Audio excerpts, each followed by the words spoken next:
Everyone, welcome to Genius IAS. आज हम एक नए टॉपिक पे बात करने वाले हैं और आज का हमारा जो टॉपिक है डिस्कशन का वो है आईपीसी। ठीक है, ये आईपीसी वर्ड आप लोगों ने काफी बार सुना होगा। ठीक है, ये एक ऐसी टर्म है जो हमारे लीगल सिस्टम से या हमारे लॉ से रिलेटेड है। अब ये आईपीसी क्या होता है, ये आईपीसी कब बना था इंडिया में, ठीक है, हमें आईपीसी की रिक्वायरमेंट क्यों थी, किसने आईपीसी को बनाया और इस आईपीसी में आज के टाइम पे हमें रिफॉर्म की रिक्वायरमेंट है तो वो क्यों है, तो ये सारा हम इस लेक्चर में डिस्कस करने वाले हैं। ठीक है, तो स्टार्ट करते हैं आज का लेक्चर। तो पहले ये देख लेते हैं ये आईपीसी क्या है। आईपीसी का फुल फॉर्म है इंडियन पीनल कोड। ठीक है, और अगर आपने मूवीज देखी हैं, पुरानी मूवीज, आजकल तो बहुत कम होता है ये वर्ड यूज, ठीक है, लेकिन आजकल की मूवीज में भी यूज करते हैं, लेकिन आजकल आईपीसी ही यूज करने लग गए हैं। ठीक है, लेकिन पहले एक वर्ड यूज करते थे ताजे राते हिंद, कि अगर कोई सपोज कोई गुनेगार निकला तो जज बोलता था कि इसको ताजे राते हिंद 302 के तहत ये वाली सजा सुनाई जाती है। ठीक है, तो वो ताजे राते हिंद जो था वो उसको इंग्लिश में बोलते हैं इंडियन पीनल कोड, भारतीय दंड संविधान जिसको बोल सकते हो आप एक तरह से। तो ये जो इंडियन पीनल कोड है ये है क्या एक्चुअल में, it is the official criminal code of India. ये इंडिया का ऑफिशियल क्रिमिनल कोड है। अगर आपसे कोई पूछ ले कि आईपीसी क्या है तो आप बता दो कि फुल फॉर्म हो गया इंडियन पीनल कोड। फिर ये पूछ ले कि ये इंडियन पीनल कोड क्या है तो आप बताओ कि ये ऑफिशियल क्रिमिनल कोड है इंडिया का। ठीक है, अब ऑफिशियल क्रिमिनल कोड है तो ये ऑफिशियल क्रिमिनल कोड किसने बनाया, ठीक है, कब बनाया, थोड़ा सा उसकी हिस्ट्री में जाके देखते हैं। इंडियन पीनल कोड को 1860 में इसको इनेक्ट किया गया था, लागू किया गया था। 1860 में इसको इनेक्ट किया गया था, लागू किया गया था, इसलिए इसको बोला यही जाता है इंडियन पीनल कोड 1860। अब इसके बनने की क्या कहानी है, 1833 में एक चार्टर एक्ट आया था, चार्टर एक्ट। अब ये चार्टर एक्ट क्या था, जो ब्रिटिश गवर्नमेंट या ब्रिटिश जो है हम पे रूल करते थे, ब्रिटिश गवर्नमेंट तो नहीं बोलेंगे एग्जैक्टली, ये बोलेंगे कि ब्रिटिश ईस्ट इंडिया कंपनी पहले रूल करने के लिए आई इंडिया के ऊपर, और 1858 तक ब्रिटिश ईस्ट इंडिया कंपनी ने इंडिया पे रूल किया। 1858 के बाद ब्रिटिश ईस्ट इंडिया कंपनी तो चली गई एक तरह से और ब्रिटिश गवर्नमेंट डायरेक्ट रूल करने लग गई इंडिया के ऊपर। तो जब British east India company India पे रूल कर रही थी तो उनको रूल करने के लिए एक परमिशन की रिक्वायरमेंट पड़ती थी, एक परमिशन एक सर्टिफिकेट के फॉर्म में। वो सर्टिफिकेट उनको ब्रिटिश पार्लियामेंट से मिलता था या ब्रिटिश की उस टाइम के किंग और क्वीन से मिलता था। उस सर्टिफिकेट को ही हम बोलते थे चार्टर। वो चार्टर हर 20 साल के बाद रिन्यू होता था उस कंपनी को, कि आपको जैसे ब्रिटिश किंग या क्वीन उनको चार्टर देते थे कि ये कंडीशन पे आप अगले 20 साल तक इंडिया पे ट्रेड कर सकते हो, या इंडिया पे एक तरह से वो रूल ही कर रहे थे, लेकिन एक्चुअल में वो ट्रेडिंग के लिए उनको वो चार्टर मिलता था कि आप इंडिया पे ट्रेड करो ये अगले 20 साल तक इन कंडीशंस के साथ, तो उसको बोलते थे चार्टर। तो 1833 में एक ऐसा ही चार्टर एक्ट आया था जिसमें कुछ कंडीशंस लिखी हुई थी। उस टाइम पे इंडिया में जो ब्रिटिश ईस्ट इंडिया कंपनी का जो सबसे बड़ा हेड होता था उसको बोलते थे गवर्नर जनरल ऑफ इंडिया। 1833 का जब चार्टर एक्ट आया तो उस टाइम पे गवर्नर जनरल ऑफ इंडिया होता था, मतलब ब्रिटिश ईस्ट इंडिया कंपनी का सबसे बड़ा अधिकारी जो इंडिया पे एक तरह से सारा रूल रेगुलेशंस को रखता था और फॉलो करता था। ऊपर जो डायरेक्टर्स थे कंपनी के, ब्रिटिश ईस्ट इंडिया कंपनी के, उनकी सभी बातों को इंडिया में लागू करवाता था गवर्नर जनरल ऑफ इंडिया। तो उस टाइम पे गवर्नर जनरल ऑफ इंडिया जो थे वो थे लॉर्ड विलियम बेंटिंग। ये उस टाइम पे गवर्नर जनरल ऑफ इंडिया थे। और लॉर्ड विलियम बेंटिंग के बारे में आपको एक चीज और भी ध्यान रखनी है कि लॉर्ड विलियम बेंटिंग ही वो पर्सन है जिन्होंने, ये माना जाता है, जो इंग्लिश एजुकेशन को इंडिया में लेके आए थे। जो इंग्लिश एजुकेशन इंडिया में आया था उसको लेके आने वाले थे लॉर्ड विलियम बेंटिंग। ठीक है, तो हमने कई इंपॉर्टेंट क्वेश्चन कवर कर लिए हैं एग्जाम पॉइंट ऑफ व्यू से। चार्टर एक्ट ऑफ 1833 आया तो उस वक्त गवर्नर जनरल ऑफ इंडिया कौन थे, इंडिया को इंग्लिश में लेके कौन आया। अब यही governor general of India Lord William Bentinck ने फैसला लिया 1834 में कि मैं एक लॉ कमीशन बनाऊंगा।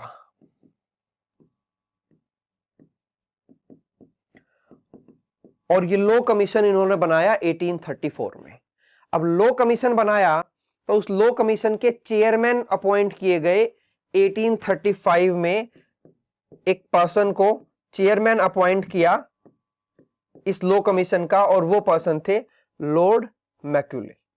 तो लॉर्ड मैक्यूले को 1835 में चेयरमैन बनाया लॉ कमीशन का लॉर्ड विलियम बेंटिंक ने, वो गवर्नर जनरल ऑफ इंडिया थे उस टाइम पे।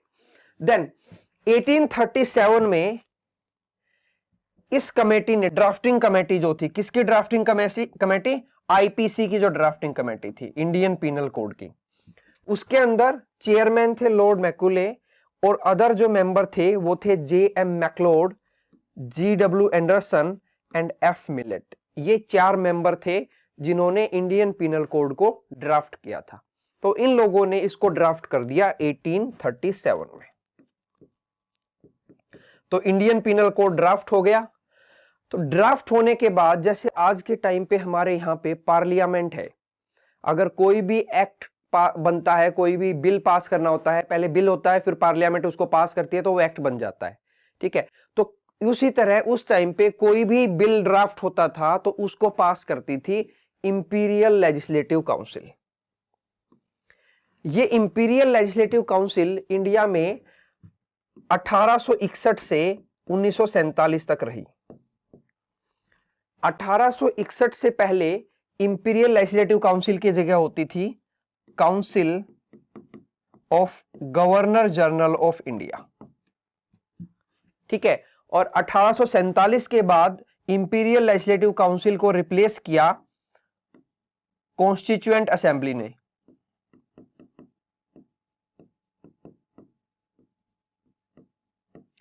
ये कॉन्स्टिट्यूएंट असेंबली वही है इंडिया की जिसने इंडिया का कॉन्स्टिट्यूशन को ड्राफ्ट किया था।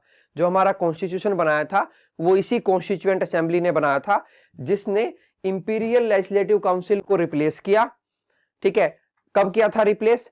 इसने एक्चुअल में तो रिप्लेस कर लिया था 1946 में, ठीक है, लेकिन हम उसको मानते हैं उन्होंने 1947 में उसको रिप्लेस किया था, ठीक है। उससे पहले council of governor general of India होती थी।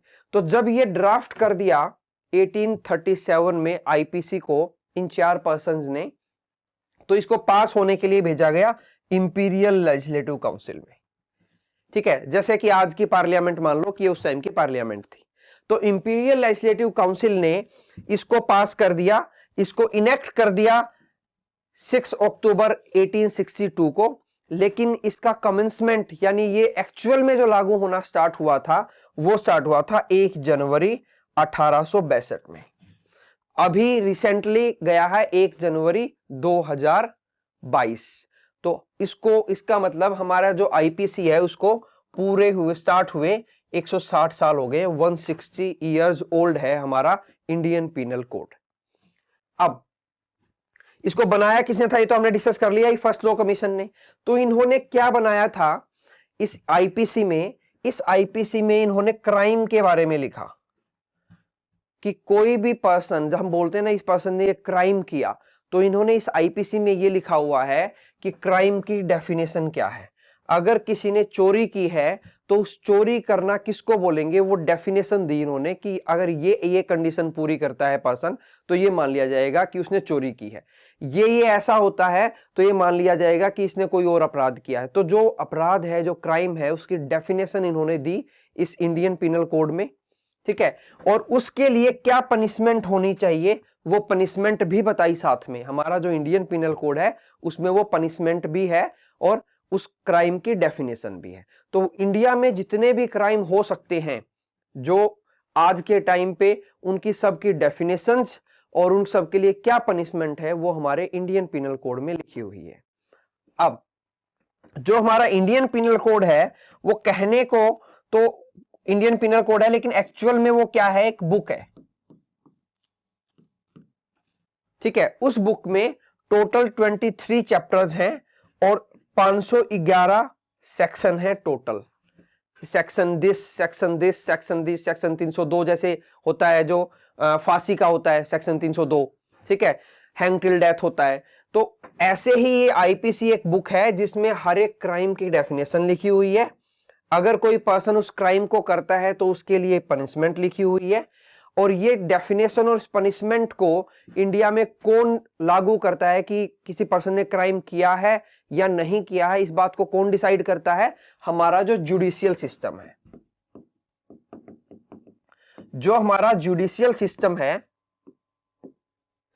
जो हमारी सुप्रीम कोर्ट है सबसे ऊपर, उसमें फिर हाई कोर्ट है, फिर लोअर कोर्ट्स हैं, ये सब डिसाइड करती हैं कि किसी पर्सन ने अपनी अपनी अथॉरिटी के अकॉर्डिंग, जो अथॉरिटी उनको मिली हुई है, कि वो किस किस एरिया पे, कितने एरिया पे अथॉरिटी को डिसाइड कर सकती हैं कि इस पर्सन ने क्या क्राइम किया है और उसके लिए क्या पनिशमेंट है। ठीक है, ये सारा का सारा इस इंडियन पिनल कोड में लिखा हुआ है।